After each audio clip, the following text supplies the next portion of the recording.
हनुमान जी श्रीराम के परम सेवक और दूत हैं।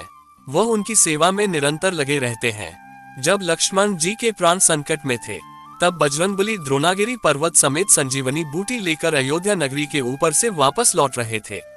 उसी समय उनको बाण लगा और वह नीचे मूर्छित होकर गिर पड़े। आइए जानते हैं उसके बाद क्या हुआ। बजरंगबली के भक्त वीडियो को लाइक और सब्सक्राइब जरूर करें। ये तो आप सभी जानते हैं कि हनुमान जी प्रभु राम के परम दूत हैं और सदैव उनकी सेवा में तत्पर रहते हैं। रामायण में मेघनाद से युद्ध के दौरान जब लक्ष्मण जी को शक्ति बाण लगा था, तो वह मूर्छित होकर गिर पड़े थे और उनके प्राण संकट में आ गए थे। तब हनुमान जी सुषेण वेद्य द्वारा बताई गई संजीवनी बूटी लेने गए थे।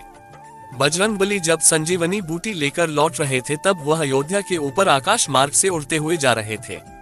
तभी उनके ऊपर बाण से प्रहार हुआ और वो वहीं गिर पड़े।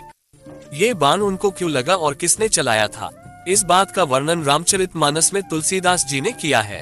अयोध्या से भगवान राम के 14 वर्ष के वनवास जाने के बाद उनके भाई भरत ने अयोध्या का राजपाट श्री राम की अनुमति से संचालित किए रखा था। भगवान राम के वनवास काल के दौरान अयोध्या का राज भरत जी ने 14 वर्षों तक नंदीग्राम से एक तपस्वी की भांति संचालित किया था। बजरंगबली जब लक्ष्मण जी के लिए संजीवनी बूटी लेकर वापस लौट रहे थे, तो वह अयोध्या के ऊपर से उड़ते हुए जा रहे थे। भरत उस दौरान नंदीग्राम में अपनी तपस्या में लीन थे।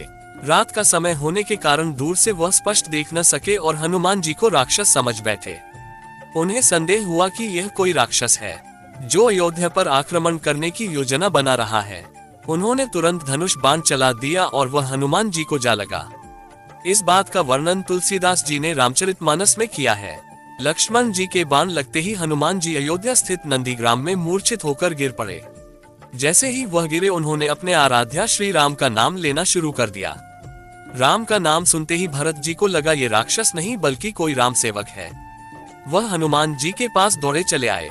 भरत जी में तब से बहुत तेज उत्पन्न हो गया था और बाण का प्रहार इतना था कि हनुमान जी को कई बार जगाने पर भी वह नहीं जागे। तब भरत जी ने कहा, यदि राम के प्रति मेरी आस्था निष्कपट है और उनकी कृपा मुझ पर है, तो मूर्छित पड़े हुए इस राम सेवक की पीड़ा शीघ्र ही दूर हो जाए। तब हनुमान जी तुरंत उठ बैठे। हनुमान जी ने भरत जी को सारा वृतांत बताया। तब भरत जी को ये जानकर ग्लानि हुए और उन्होंने हनुमान जी से क्षमा मांगी। इसके बाद भरत जी पवन पुत्र से कहते हैं, आप कहें तो मैं इसी बाण से आपको अभी लक्ष्मण जी तक भेज सकता हूँ।